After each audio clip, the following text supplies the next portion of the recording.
أما بعد فأعوذ بالله من الشيطان الرجيم ويوم القيامة ترى الذين كذبوا على الله وجوههم مسودة أليس في جهنم مثوى للمتكبرين وينجي الله الذين اتقوا بمفازتهم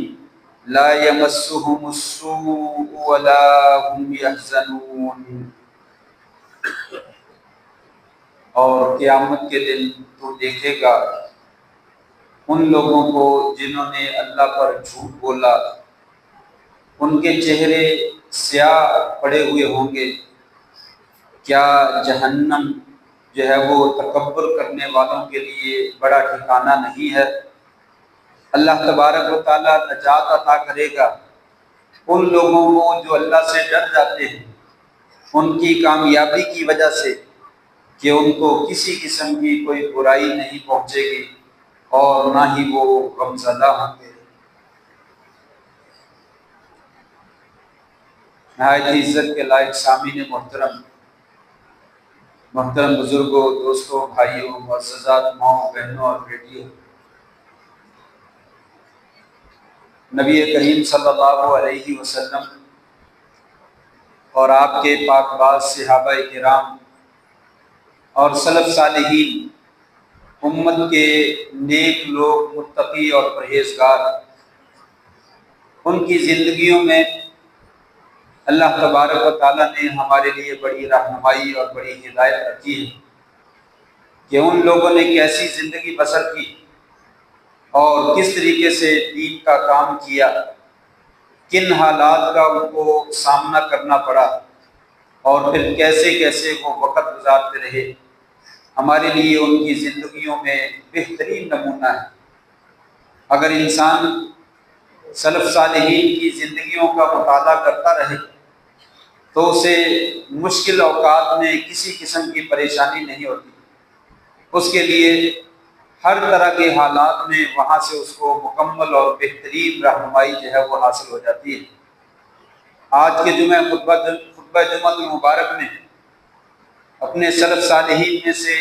نبی کریم صلی اللہ علیہ وسلم کے جلیل القدر صحابی سیدنا ابو ہریرہ رضی اللہ تعالیٰ عنہ کی زندگی کا صرف ایک واقعہ حدیث کی روشنی میں اسے بیان کرنے کی کوشش کروں گا، اور اس میں دیکھیں گے کہ ہمارے لیے کیا سبق ہے اور کیا رہنمائی جو ہے وہ موجود ہے۔ یہ روایت صحیح بخاری میں موجود ہے اور اہل سنن میں بھی اس کو روایت کیا ہے۔ حضرت ابو ہریرہ رضی اللہ تعالیٰ عنہ خود بیان کرنے والے ہیں اور فرماتے ہیں اللہ الذی لا الہ الا ہو، اللہ ہی معبود برحق ہے، اس کے علاوہ کوئی معبود نہیں ہے۔ اور پھر اس کے بعد ذکر کرتے ہیں کہ لقد كنت اعتمد بكبدي على الارض، میں پیٹ کے بل زمین پہ لیٹ جایا کرتا تھا، اپنا جگر اور اپنا پیٹ جو ہے وہ زمین پہ رکھ دیا کرتا تھا بھوک کی وجہ سے، اور میں اپنے پیٹ کے اوپر جو ہے وہ پتھر باندھ لیا کرتا تھا بھوک کی وجہ سے۔ صحیح بخاری کی یہ روایت۔ اور پھر کہتے ہیں ایک دن میں لوگوں کے نکلنے کی رستے کی جگہ پر جا کر بیٹھ گیا،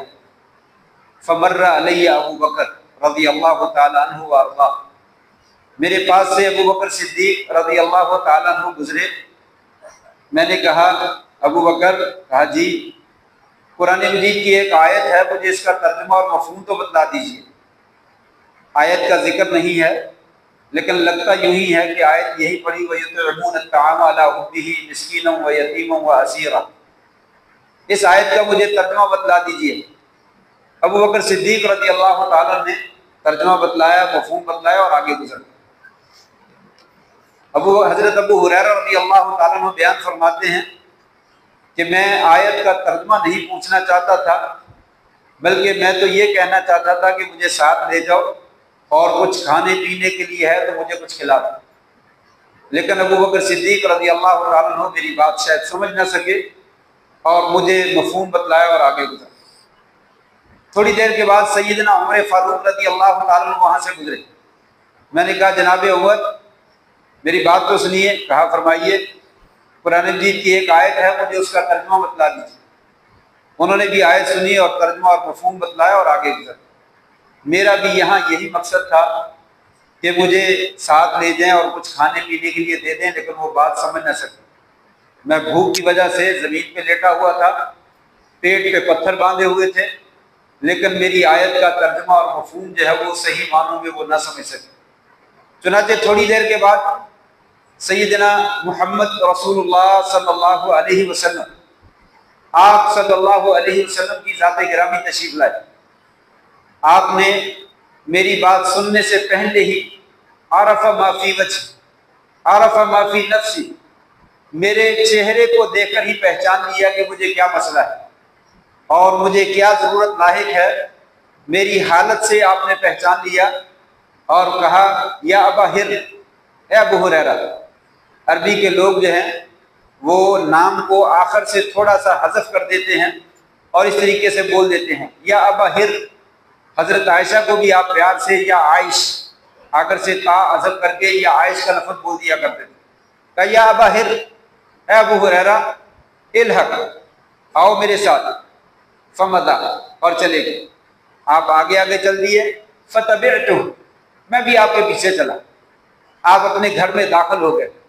فاستأذن، آپ نے گھر والوں سے میرے لیے اجازت طلب کی، فأذن لی، مجھے اجازت دے دی،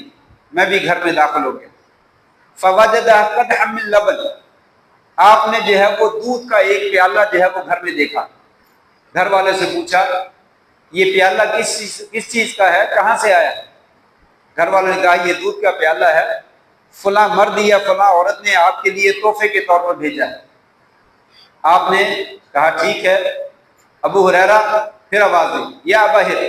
اے ابو ہریرہ، قلت لبیک یا رسول اللہ، میں نے کہا حاضر یا رسول اللہ، کیا حکم ہے؟ مجھے بڑی خوشی ہوئی کہ بڑی شدید بھوک لگی ہوئی ہے اور دودھ کا پیالہ بھی مل گیا ہے اور آپ صلی اللہ علیہ وسلم مجھے کھلانے کے لیے گھر میں لے کر آئے ہیں۔ چنانچہ مجھے سکون اور راحت محسوس ہوئی، لیکن آپ نے کہا ابو ہریرہ جاؤ، ادعو اصحاب الصفہ، ادعو لی اصحاب الصفہ، اصحاب صفہ جو ہیں ان کو میرے لیے بلا کر لاؤ۔ اصحاب صفہ مسجد نبی کا ایک سائبان تھا، اس کے نیچے کچھ جگہ تھی، وہاں پہ کچھ لوگ جو ہے وہ رات اور زندگی جو ہے وہ بسر کیا کرتے تھے، اور ان کے پاس گھر نہیں تھا اور ان کے پاس کوئی مکان نہیں تھا اور ان کے پاس کوئی مال نہیں تھا، اور ان کی تربیت کرنے والا اور ان کی نگرانی کرنے والا اور ان کا لحاظ خیال رکھنے والا بھی کوئی نہیں تھا۔ وہ مسجد نبی میں رہتے تھے اور وہیں سائبان کے نیچے رات بسر کرتے تھے۔ تو مجھے جب آپ نے کہا کہ جاؤ اصحاب صفہ کو بلا لاؤ، میری ساری امیدیں دم توڑ دی، مجھے پریشانی لاحق ہو گئی کہ آپ نے کہنا اصحاب صفہ کو لے آؤ، تو ان کو بلا کر آپ نے مجھے کہنا یہ پیالہ لے لو اور ان کو پلا دو۔ تو مجھے تو شدید بھوک لگی ہوئی ہے، ایک پیالہ ایک بندے کے لیے کافی نہیں ہے، تو اتنے سارے بندوں کے لیے وہ کیسے کافی ہو؟ تو ان کی ضرورت کو کیسا پورے کریں؟ لیکن قربان جائیے، حضرت ابو ہریرہ رضی اللہ تعالیٰ فرماتے ہیں وَلَمْ يَكُنْ لِي بُدٌّ مِنْ طَاعَةِ اللَّهِ وَطَاعَةِ رَسُولِهِ، اللہ اور اس کے رسول کی اطاعت کے علاوہ مجھے کوئی چارہ کار نہ، مجبور تھا، ضرورت بھی ہے، بھوک بھی لگی ہوئی ہے، اور ادھر سے اللہ کے رسول نے حکم دے دیا۔ آپ صلی اللہ علیہ وسلم کے حکم کی عدولی نہیں کی جا سکتی، آپ کے حکم کی نافرمانی نہیں کی جا سکتی، چنانچہ آپ کی چاروں نچار مجبور ہو کر اطاعت کرتے ہوئے میں اصحاب صفہ کو بلانے چلا گیا، اور وہ تقریباً 70 کے قریب صحابہ کرام تھے۔ ان کو لے آیا، دروازے پہ کھڑے ہوئے، انہوں نے اجازت طلب کی، آپ نے اندر آنے کی اجازت، انہیں بٹھا دیا گیا۔ انہیں بٹھا کر آپ نے فرمایا یا ابا ہر، اے ابو ہریرہ، میں نے کہا لبیک یا رسول اللہ، کہا خذ القدح، پیالہ جو ہے وہ لے لو اور جو ہے ان کو پیش کرو۔ چنانچہ آپ نے جو ہے وہ شروع کر دیا، ایک آدمی کو پلایا، اس نے سیر ہو کر پیا، پھر اس نے پیالہ چھوڑا اور مجھے پکڑا دیا، میں نے دوسرے بندے کو دیا، پھر تیسرے کو دیا، پھر چوتھے کو دیا، حتیٰ کہ 70 کے قریب صحابہ کرام تمام نے پی لیا۔ پھر میں نے پیالہ پکڑا اور لا کر آسن کے سامنے رکھ دیا، آپ نے میرے ہاتھ سے پیالہ لے لیا۔ ایک بار پھر جو ہے وہ ابو ہریرہ رضی اللہ تعالیٰ کے احساس جو ہے وہ تبدیل ہو گئے، آپ مجھے دیکھ کر مسکرا دیے، ہنسے اور پھر کہا یا باہر اے ابو ہریرہ، میں نے کہا لبیک یا رسول اللہ۔ آپ نے فرمایا لقد بقیت انا وانت، اب میں اور تم دو ہی باقی رہ گئے ہیں، تو کیا خیال ہے؟ آپ دیکھ کر یہ بات بھی کی اور مسکرائے بھی۔ تو میں نے کہا جی ہاں یا رسول اللہ، ایسا ہی ہے، میں اور آپ باقی رہ گئے۔ آپ نے فرمایا خذ، لو پکڑو پیالہ اور اقعد، بیٹھو، اشرب، پیو۔ پھر ابو ہریرہ بیٹھے اور پینے لگے، پی کر جو ہے وہ میں نے پیالہ چھوڑ دیا۔ آپ نے فرمایا نہیں ابو ہریرہ اشرب اور پیو۔ میں نے پھر دوبارہ پیا، آپ نے کہا ابو ہریرہ اشرب اور پیو۔ میں نے پھر پیا، آپ بار بار جو ہے وہ کہتے رہے اور میں پیتا رہا، حتیٰ کہ میں نے کہا یا رسول اللہ بس، اب اس کے بعد جو ہے وہ میرے اندر کوئی گنجائش نہیں۔ لم اجد لہو مسلکن، پیٹ کے اندر داخل ہونے کی کوئی نالی، کوئی جگہ ایسی نہیں جہاں پہ دودھ داخل ہو سکے، ساری فل ہو گئی، اب کوئی جگہ نہیں۔ چنانچہ آپ نے جو ہے وہ پیالہ میرے ہاتھ سے لیا، فحمد اللہ، اللہ کی حمد بیان کی، اللہ کا شکر ادا کیا، اللہ کی تعریف بیان کی، وسمى، اور بسم اللہ پڑھی،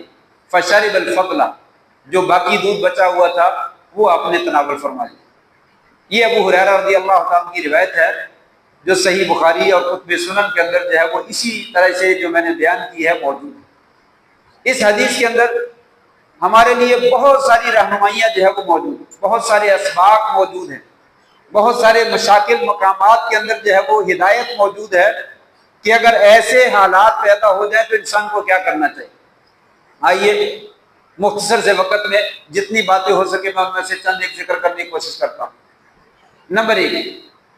سیدنا ابو ہریرہ رضی اللہ تعالیٰ عنہ کی زندگی۔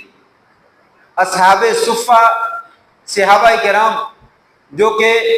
باہر سے آئے ہوئے تھے، نہ ان کی کوئی بیوی، نہ ان کا کوئی بچہ، نہ ان کا کوئی کاروبار، نہ ان کا کوئی مال و دولت، اور نہ ان کا کوئی گھر،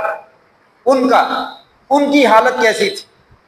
اور کیا ہمارے پیارے پیغمبر حضرت محمد رسول اللہ صلی اللہ علیہ وسلم ان کی زندگی کیسی تھی؟ اس حدیث میں اس کی ایک تھوڑی سی جھلک جو ہے وہ ہمیں دکھائی دیتی ہے۔ ابو ہریرہ رضی اللہ تعالیٰ کہتے ہیں میں بھوک کی وجہ سے نڈھال ہو جاتا، زمین پہ اونتے منہ گر جاتا، پیٹ زمین پہ لگا دیتا،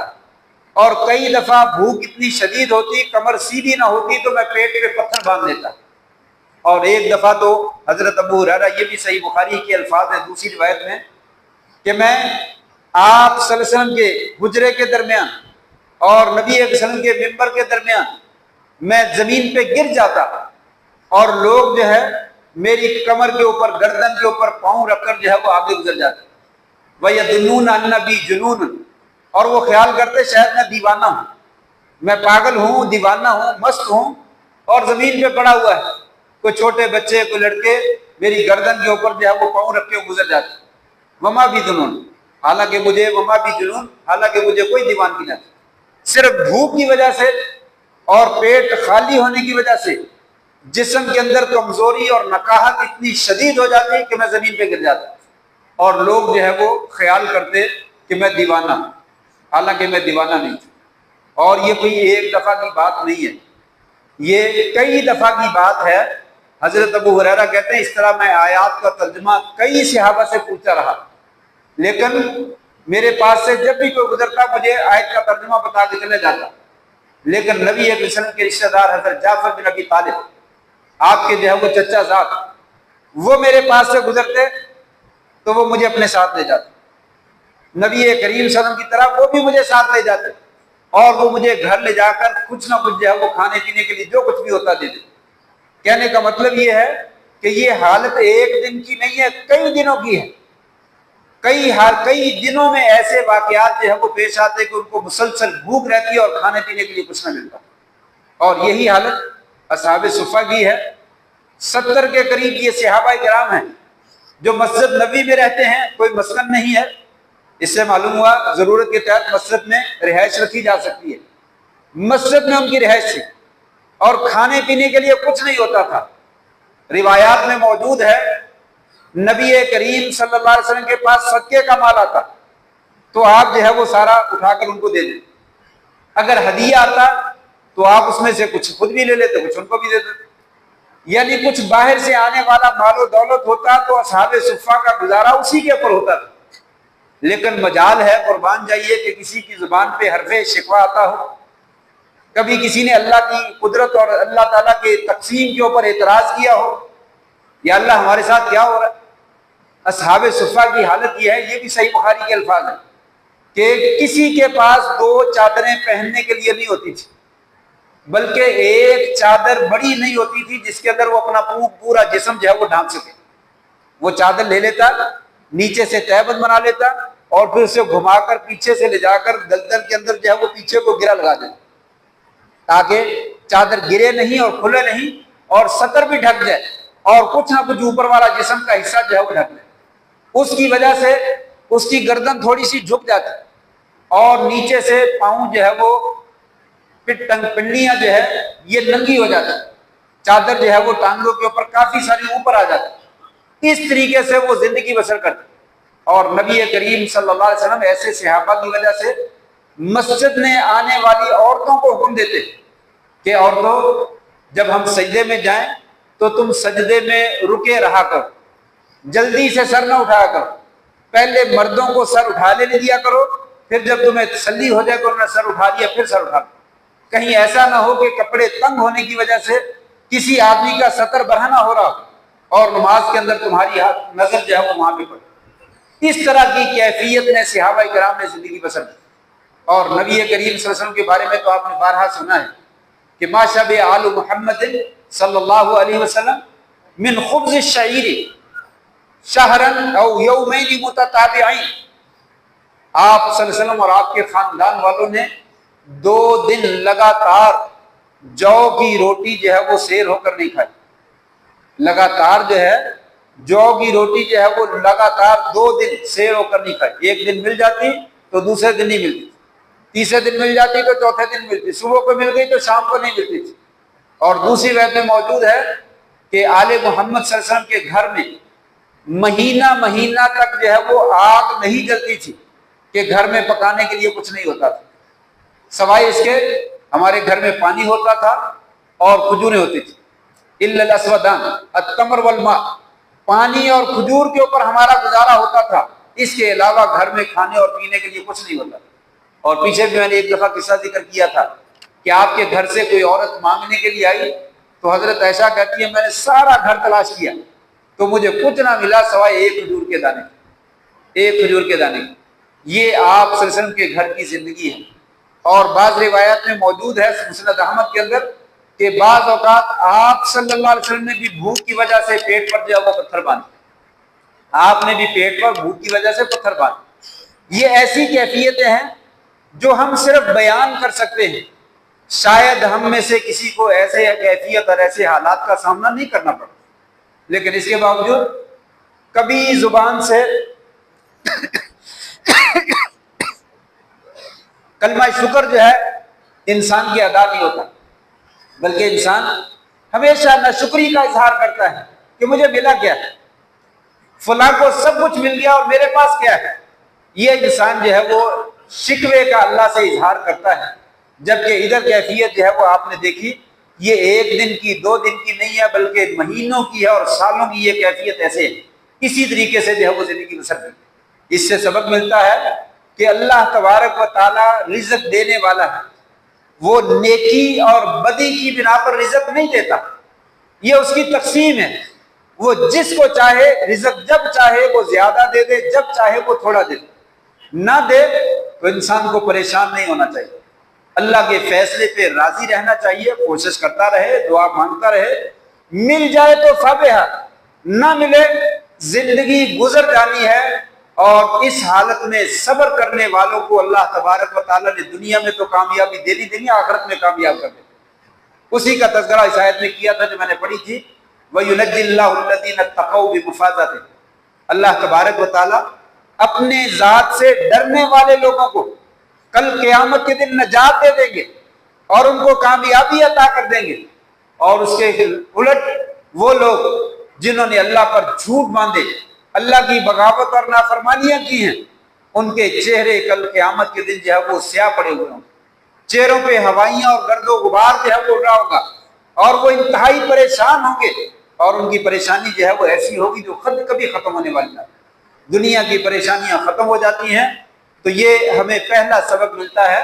کہ تنگی ہو آسانی ہو، ہر حال میں انسان کو اللہ کا شکر ادا کرنا چاہیے اور صبر کا مظاہرہ کرنا چاہیے، اور یہ سمجھنا چاہیے کہ یہ اللہ تعالیٰ کی تقسیم ہے۔ یہ نہیں ہے کہ میں نے کوئی گناہ کر دیا ہے، شاید میرا کاروبار ہی نہیں چل رہا، مجھے آج رزق ہی نہیں مل رہا، آج نوکری نہیں ملی، آج کام ہی نہیں ملا، میں نے کوئی گناہ کر لیا ہے۔ میں نے کئی دفعہ یہ کہا ہے، دنیا کی تقسیم جو ہے وہ اللہ کی رضا اور عدم رضا کے اوپر نہیں ہے، دین کی تقسیم اللہ کی رضا کے اوپر۔ آپ اس وقت پہچانیے کہ اللہ مجھ سے راضی نہیں ہے جب آپ دیکھیں کہ مجھے نماز پڑھنے کی توفیق نہیں مل رہی، مجھے صبح اور شام کے اذکار کرنے کی توفیق نہیں مل رہی، مجھے قرآن مجید پڑھنے کی توفیق نہیں مل رہی، مجھے اللہ سے دعا مانگنے کی توفیق نہیں مل رہی۔ اس وقت سمجھیے کہ میرا اللہ مجھ سے ناراض ہے۔ پیسے چاہے جتنے مرضی ہوں، دولت چاہے ڈھیر لگی ہو، اولاد چاہے ڈھیر لگی ہو، کاروبار بہترین چل رہا ہو، مکان بڑا خوبصورت ہو، اس وقت اللہ راضی نہیں ہے۔ راضی اس وقت ہے جب آپ کو نماز پڑھنے کی توفیق ملتی، دین مل رہا ہے۔ تو یہ دیکھیے، میں نے 3 شخصیات کی جو ہے وہ کیفیت بیان کی، صحابہ صفہ، سیدنا ابو ہریرہ اور نبی کریم صلی اللہ علیہ وسلم، کس طرح کی کیفیت ہے۔ لیکن مجال ہے کہ زبان سے ایک کلمہ بھی کوئی ایسا نکالا ہو تو اللہ کو ناراض کر دینا۔ تو اس سے ہمیں بہت عظیم سبق ملتا ہے کہ انسان کو دنیا کے کم یا زیادہ ملنے پہ کبھی پریشان یا فخر کرنے کی ضرورت نہیں ہے۔ یہ اللہ کی تقسیم ہے، یقبض الرزق لمن یشاء ویقدر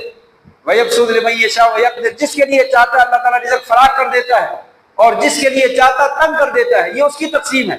اس کے اوپر انسان کو جو ہے وہ راضی رہنا چاہیے۔ مانگنے سے اللہ نے منع نہیں کیا اور کوشش کرنے سے اللہ تعالیٰ نے منع نہیں کیا۔ دوسرا فائدہ اس حدیث کے اندر جو اس حدیث میں بیان کیا گیا ہے وہ حضرت ابو ہریرہ رضی اللہ تعالیٰ عنہ کا ہے کہ وہ کاروبار کر سکتے تھے، وہ کاروبار کر سکتے تھے، وہ لوگوں کے سامنے جا کر ہاتھ پھیلا سکتے تھے، لیکن ہاتھ نہیں پھیلایا۔ ذکر بھی کیا اپنی بھوک کا تو اشارے اور کنائے سے۔ مانگ لینا ضرورت کے وقت میں بری چیز نہیں ہے، شدید ضرورت ہو تو انسان مانگ سکتا ہے، شریعت اس کی اجازت دیتی ہے، لیکن نہ مانگے اور اشارے کنائے سے بات کرے تو یہ بہت زیادہ اچھا ہے۔ ابو ہریرہ رضی اللہ عنہ نے اشارے سے کہا مجھے آیت کا مطلب بتا دیجیے، مانگا نہیں۔ عمر، ابو بکر، میرے پاس کچھ نہیں ہے، پیٹ بھوکا ہے، غشی پہ غشی طاری ہو رہی ہے، مجھے کچھ کھانے کے لیے دے دو، نہیں کہا، بلکہ کہا مجھے آیت کا مطلب سمجھا۔ اس کا مطلب یہ ہے کہ صراحتاً اللہ تعالیٰ کا شکوہ کرنا کہ مجھے کچھ نہیں ملا، یہ کوئی اچھا عمل نہیں، اسے چھپا کر رکھنا چاہیے، اور اشارے کے نائے سے ذکر کر دے تو اللہ تعالیٰ اس کے اوپر جو ہے وہ کوئی ملامت نہیں کرتا، اور اس کے اس عمل کو جو ہے وہ سراہا جاتا ہے، اور یہی صبر ہے، اور اسی کے اوپر انسان کو جو ہے وہ اللہ تبارک تعالیٰ جو ہے وہ نوازتا ہے۔ اور تیسرے نمبر پر ابو ہریرہ رضی اللہ تعالیٰ کا یہ فائدہ ہے کہ وہ یہ کام خاص ایک عمل کے لیے کرتے تھے۔ کتنی ہی روایات ہیں ان کے اندر آتا ہے کہ ابو ہریرہ رضی اللہ تعالیٰ بہت زیادہ حدیثیں بیان کرتے ہیں، حتیٰ کہ صحابہ میں بھی یہ بات مشہور ہو گئی۔ بعض صحابہ نے بھی کہا اکثر علینا ابو ہریرہ، ابو ہریرہ نے بہت ساری روایتیں بیان کر دی۔ صحیح بخاری میں موجود عبداللہ ابن عمر نے بھی ایک دفعہ کہا اے ابو ہریرہ تم بہت زیادہ حدیثیں بیان کرتے ہو، یعنی معلوم ہوتا ہے کہ پتہ نہیں شاید ایسے ہی بیان کیے جا رہے ہیں، اس کی کوئی تحقیق نہیں ہے۔ اور یہیں سے مستشرقین نے بھی اس بات کو پکڑا اور امت مسلمہ کے لیے یہ بہت بڑا اعتراض سمجھتے ہوئے کھڑا کر دیا کہ صحابہ کرام اور خاص طور پہ سیدنا ابو ہریرہ رضی اللہ عنہ حدیثیں گھڑا کرتے تھے اور خود بنا بنا کر پیش کیا کرتے تھے۔ ابن عمر نے ایک دفعہ ان سے یہ بات کہی تو ابن عمر کا ہاتھ پکڑ لیا، ابو ہریرہ نے کہا ادھر آؤ۔ ان کو لے کر حضرت عائشہ کے پاس گئے، کہا عائشہ رضی اللہ تعالیٰ عنہ میں نے ابن عمر کو یہ حدیث بیان کی ہے، کیا تم نے یہ حدیث نبی سے سنی ہے؟ انہوں نے کہا جی ہاں میں نے سنی، آپ صلی اللہ علیہ وسلم نے ایسے ہی فرمایا۔ تب ابن عمر نے کہا صدق ابو ہریرہ، ابو ہریرہ نے سچ کہا۔ پھر حضرت ابو ہریرہ نے کہا ابن عمر آپ لوگ اور آپ کے والد اور آپ کے دوسرے ساتھی صحابہ کرام یہ کھیتی باڑی کرتے تھے اور منڈی میں چلے جاتے کاروبار کرتے تھے، میں یہ کام نہیں کرتا تھا، نہ میں کھیتی باڑی کرتا تھا نہ میں یہ کاروبار کرتا تھا، میں تو 2 لقمے کے اوپر جو ہے وہ گزر بسر کر لیتا تھا، کہیں سے 2 لقمے مل جاتے پیٹ سیدھا ہو جاتا، میں سمجھتا میرے لیے کافی ہے، اور میں نبی کریم صلی اللہ علیہ وسلم کے دروازے پہ بیٹھا رہتا، آپ کی مسجد میں آپ کا انتظار کرتا رہتا کہ جب بھی آپ آئیں لوگوں کے سامنے آئیں تو کوئی حدیث بیان کریں، کوئی مسئلہ بیان کریں، کوئی دین کی بات بیان کریں تو وہ مجھے مل جائے اور میں اسے یاد کر لوں، میں اسے محفوظ کر لوں۔ ایسا نہ ہو کہ آپ کوئی فرمان فرمائیں اور میں وہاں پہ موجود نہ ہوں، مجھ سے وہ حدیث جو ہے وہ رہ جائے۔ میں اس وجہ سے جو ہے وہاں پہ یہ رہتا تھا اور بھوک کو برداشت کر لیتا تھا، اور میں کاروبار کے لیے اور پیسے اکٹھے کرنے کے لیے نہیں جایا کرتا تھا۔ ابن عمر نے کہا بالکل صدق، تو نے سچ کہا، ایسا ہی۔ تو یہ وجہ ہے کہ تمام صحابہ کرام سے اللہ تبارک و تعالیٰ کو بڑا مقام عطا کیا کہ سب صحابہ کرام سے بڑھ کر جتنی روایتیں بیان کرنے والے ہیں ابو ہریرہ، کوئی صحابی اتنی روایتیں بیان کرنے والا ہے، غالباً 5374 کے قریب حضرت ابو ہریرہ رضی اللہ عنہ کی روایات، اتنی زیادہ روایات کوئی صحابی بیان کرنے والا نہیں۔ اس کی ایک وجہ یہی ہے کہ ابو ہریرہ بھوک برداشت کرتے، پیاس برداشت کرتے، غشیاں طاری ہو جاتی، پیسے کے پیچھے نہ بھاگتے، دولت کے پیچھے نہ بھاگتے، تو اللہ تبارک و تعالیٰ نے دین کا، وحی کا اور حدیث کا بہت بڑا علم کا ذخیرہ جو انہیں عطا کر دیا۔ اور ایک دفعہ انہوں نے نبی صلی اللہ علیہ وسلم سے شکایت کی، یا رسول اللہ مجھے چیزیں بھول جاتی ہیں، میرے لیے کوئی دعا کر دیجئے۔ آپ نے چادر لی اور کہا اس کو سینے کے ساتھ لگا دیجیے۔ چادر اور سینے سے لگائی تو کہا، پھر ابو ہریرہ کہتے ہیں کہ اس کے بعد پھر مجھے کوئی حدیث جو ہے وہ بھولی نہیں، مجھے جو ہے پھر اس کے بعد کوئی بھی حدیث بھولی نہیں، جو بھی آپ فرماتے تو مجھے یاد ہو جاتا۔ یہ فضیلت اور یہ مقام سیدنا ابو ہریرہ رضی اللہ عنہ کو ملا صرف اسی وجہ سے کہ علم اور دین یہ مال کا محتاج نہیں ہے، بلکہ دنیا کو چھوڑنے کا نام۔ دنیا کے پیچھے نہ بھاگے تو اللہ تعالیٰ علم جو ہے وہ عطا کرتا ہے۔ جو لوگ دنیا کے پیچھے بھاگنے کی کوشش کرتے ہیں وہ عموماً علم سے جو ہے وہ محروم رہ جاتے ہیں، وہ شریعت سے جو ہے وہ محروم رہ جاتے ہیں، ذخیرہ علم جو ہے اس سے بہت محروم رہ جاتے ہیں۔ یہ بھی فائدہ اس حدیث کے اندر جو ہے وہ ہمیں نظر آتا ہے۔ چوتھے نمبر پر اس حدیث میں اس بات کا بھی بیان ہے کہ جب کسی کے گھر میں جائے تو انسان کو اجازت لینی چاہیے، گھر میں داخل بغیر اجازت کے نہیں ہونا چاہیے، چاہے وہ لے کر ہی گیا ہو۔ آپ صلی اللہ علیہ وسلم ابو ہریرہ کو اپنے ساتھ لے کر گئے تو ابو ہریرہ باہر کھڑے ہو گئے۔ آپ صلی اللہ علیہ وسلم نے ابو ہریرہ کے لیے گھر والوں سے اجازت طلب کی کہ باہر بندہ ہے، اندر آ جائے، آپ سائڈ پہ ہو جائیں۔ خواتین جب سائڈ پہ ہو گئی تو پھر کہا ابو ہریرہ اندر آ جاؤ۔ اجازت لینی چاہیے اور انتظار کرنا چاہیے۔ اصحاب صفہ بھی آئے، ان کو بھی نبی صلی اللہ علیہ وسلم نے بلایا تھا، لیکن آ کر باہر کھڑے ہو، انہوں نے بھی اجازت طلب کی۔ جب ان کو اجازت ملی تو پھر گھر میں داخل ہوئے۔ اچانک آنن فانن سیدھا انسان اندر داخل ہو جائے، یہ طریقہ کار اسلام کا نہیں ہے۔ اور اندر جو ہے وہ باپردہ خواتین کس حالت میں ہیں کس میں نہیں، ان کے لیے بہت زیادہ پریشانی کا باعث بنتا ہے، چاہے گھر کا فرضی کیوں نہ ہو۔ خاص طور پہ جو غیر محرم رشتہ دار ہیں انہیں بھی قطعاً اس حالت میں جو ہے وہ داخل نہیں ہونا چاہیے، حتیٰ کہ انسان اپنے گھر کا فرد محرم ہی کیوں نہ ہو اسے بھی گھر میں داخل ہوتے وقت اونچی سلام کہنا چاہیے اور اجازت کرنی چاہیے اور دروازہ کھٹکانا چاہیے۔ اور بہت سارے لوگ تو اجازت طلب کرنا تو بڑی دور کا، دروازہ کھلا ہو تو آگے پیچھے ہو کر جو ہے وہ دیکھنا شروع کر، پردہ تھوڑا سا سائڈ پہ ہو تو ادھر کو کر کے جو ہے وہ دیکھنا شروع کر۔ نبی صلی اللہ علیہ وسلم کے زمانہ میں ایک صحابی، معلوم نہیں وہ کون تھا، دروازے کے ساتھ بدوی کا ذکر آتا ہے، اعرابی، ایک بدوی باہر سے بادیہ نشین، وہ آیا اور اس نے دروازے کی درز سے جو ہے وہ آنکھ لگا دی، اندر دیکھنے لگا۔ حدیث میں لفظ ہے آپ کے ہاتھ میں لوہے کی کنگھی تھی یا لوہے کی کوئی لکڑی کی کوئی چیز تھی، آپ جلدی سے اٹھے اور لوہے کا پکڑ لیا اور اسے پتہ چل گیا وہ پیچھے ہٹ گیا۔ آپ نے فرمایا اگر تو پیچھے نہ ہٹتا تو تیری آنکھوں میں یہ میں داخل کر دیتا، لفقات عینک، تیری آنکھیں میں اس کے ساتھ پھوڑ دیتا۔ تجھے پتا ہے آنکھوں کی وجہ سے تو اجازت رکھی گئی ہے کہ اجازت لیں تاکہ کسی کے اوپر نظر نہ پڑے۔ تو یہاں پہ یہ بھی ادب ہمیں معلوم ہوا کہ گھر میں داخل ہونا ہے تو انسان کو پہلے اجازت لینی چاہیے اور پھر جو ہے وہ داخل ہونا چاہیے۔ اور پھر اسی طریقے سے اس حدیث سے ہمیں یہ بھی سبق معلوم ہوتا ہے کہ غریب لوگ جو ہیں ان کی دیکھ بھال کن لوگوں کو کرنی چاہیے، جن لوگوں کے پاس کچھ نہ کچھ موجود ہے،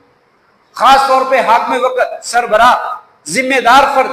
اور اسی طریقے سے مخیر حضرات جو غریب لوگ ہیں ان کی دیکھ بھال کریں، ان کی نگہداشت کریں اور ان کی ضروریات کو پورا کرنے کا انتظام کریں۔ اصحاب صفہ آپ صلی اللہ علیہ وسلم جو بھی کچھ صدقہ خیرات آتا فوراً ان کو دے دیتے، اور ہدیہ آتا اس میں سے بھی ان کو دے دیتے، یعنی ان کی ضروریات کو پورا کرنے کی کوشش کرتے رہتے۔ اور صحابہ کرام جب کھجوریں پکتی تو کھجوروں کے گچھے لا کر جو ہے وہ مسجد کے دروازے کے ساتھ لٹکا دیتے، اصحاب صفہ وہاں سے توڑ کر جو ہے اس میں سے کھاتے رہتے۔ یہ صحابہ کرام جو ہے وہ ایسا عمل کرتے تھے۔ اس سے ہمیں بھی سبق ملتا ہے، یہ غریب لوگ یہ بھی ہمارے جیسے ہیں، اور یہ اللہ کی تقسیم ہے کہ کسی کو اللہ نے رزق زیادہ دے دیا، کسی کو کم دے دیا۔ جن کو زیادہ دیا گیا ہے یہ ان کی ذمہ داری ہے کہ جن کو کم ملا ہے ان کی ضروریات کا لحاظ کریں،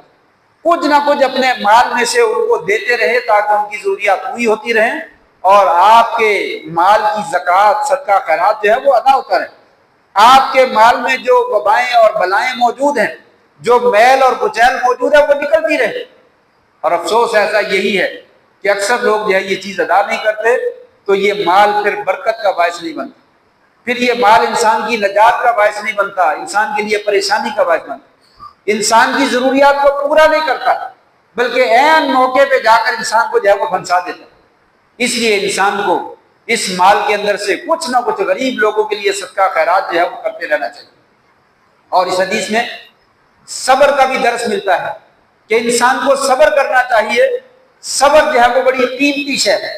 اور صبر کرنے والے کو اللہ اجر بھی عطا کرتے ہیں، اور دنیا میں بھی عطا کرتے ہیں اور آخرت میں بھی عطا کرتے ہیں۔ ابو ہریرہ رضی اللہ تعالیٰ عنہ، ان کو دیکھ کر نبی صلی اللہ علیہ وسلم مسکرا دی کہ ابو ہریرہ کہتے ہیں میرے دل میں بڑا برا گمان آیا کہ آپ نے کہا اصحاب صفہ لے آؤ، ایک پیالہ ہے، میں تو چاہتا تھا کہ مجھے کچھ جان مل جائے، یہ تو سارا ہی چلا گیا، اصحاب صفہ کو پورا نہیں آنا تو مجھے کیا ملے گا۔ یہ ان کے دل میں جو ہے وہ خیال آیا بے صبری کا، اور آپ سب اسی کو دیکھ کر جو ہے وہ مسکرا دی، لیکن آپ کی اطاعت کی اور جو ہے وہ صبر کا مظاہرہ کیا۔ اللہ تبارک و تعالیٰ نے جو ہے وہ دودھ کا پیالہ واپس دے دیا، اور اتنا زیادہ بڑھا دیا کہ جو ان کے تصور سے بھی باہر تھا۔ پہلے اتنا پیٹ بھر کر شاید ان کو پینے کا موقع نہ ملتا جتنا جو ہے وہ بعد میں ان کو پیٹ بھرنے پر پینے کا جو وہ موقع ملتا۔ تو اس میں صبر کی طرف بھی اشارہ ہے کہ جس طرح کے بھی معاملات ہو جائیں، انسان کو جو ہے وہ ہر حال میں برداشت کر لینا چاہیے اور صبر کا مظاہرہ کرنا چاہیے، اور اس کے اندر جو ہے وہ اطاعت رسول کا جذبہ بھی موجود ہے۔ ابو ہریرہ رضی اللہ عنہ کہتے ہیں میں یہ کام نہیں کرنا چاہتا تھا، اصحاب صفہ کو نہیں بلانا چاہتا تھا، لیکن لم یکن لی بد من طاعت اللہ و طاعت رسول، میرے پاس اللہ اور اس کے رسول کی اطاعت کرنے کے سوا کوئی چارہ نہیں تھی، کیونکہ آپ صلی اللہ علیہ وسلم کی اطاعت کے بغیر ہم زندہ نہیں رہ سکتے، مجھے مجبور تھا آپ کی اطاعت کرنے پہ، میں نے اطاعت کی۔ اپنی ذات کو ضرورت ہے، شدید بھوک لگی ہوئی ہے،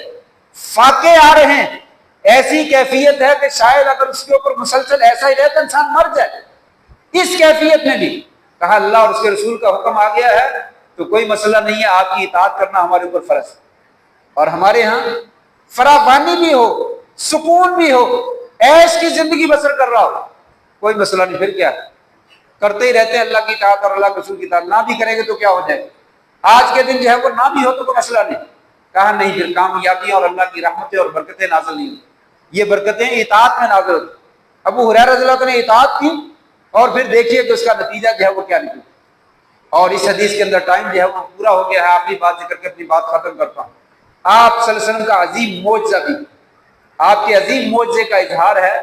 کہ ایک پیالہ جو ایک بندے کو جو ہے وہ کافی نہیں ہے، لیکن جو ہے وہ 70 صحابہ کرام اور نبی علیہ السلام اور حضرت ابو ہریرہ رضی اللہ تعالیٰ، ان سب لوگوں نے جو ہے وہ پیا، ان سب نے پی لیا، یہ آپ کا معجزہ ہے۔ اس طرح کا ایک واقعہ نہیں ہے بلکہ کئی واقعات موجود ہیں۔ حضرت جابر رضی اللہ عنہ نے کھانا بنایا تھا، اور خندق کے موقع پر تقریباً 1000 سے زیادہ صحابہ کرام سب آ گئے، اور آپ کے معجزے کی بدولت سب کھا کر جو ہے وہ فارغ۔ اور حضرت ام سلیم نے چند روٹیاں 2-3 پرانی اور چھوٹے سے پنیر کا ٹکڑا یا گھی کا ٹکڑا وہ لگا کر بھیجا۔ آپ نے 70 یا 80 کے قریب صحابہ کرام کو بلا لیا، روٹیاں تھوڑی اور ان کے اوپر گھی جو ہے وہ ڈال دیا، 10 بندوں کو بلایا، 70-80 صحابہ کرام جو ہے وہ کھا کر چلے۔ اس طرح کے بے شمار واقعات موجود ہیں جو ہمارے پیارے نبی حضرت محمد صلی اللہ علیہ وسلم کی حقانیت کے اوپر دلالت کرتے ہیں کہ اللہ تعالیٰ نے آپ کے ہاتھ پہ بے شمار معجزے جو ہے وہ صادر فرمائے۔ تو یہ آپ کے معجزوں میں سے عظیم معجزہ ہے کہ ایک دودھ کا پیالہ 70-72 بندوں کے لیے جو ہے وہ کافی ہو گیا۔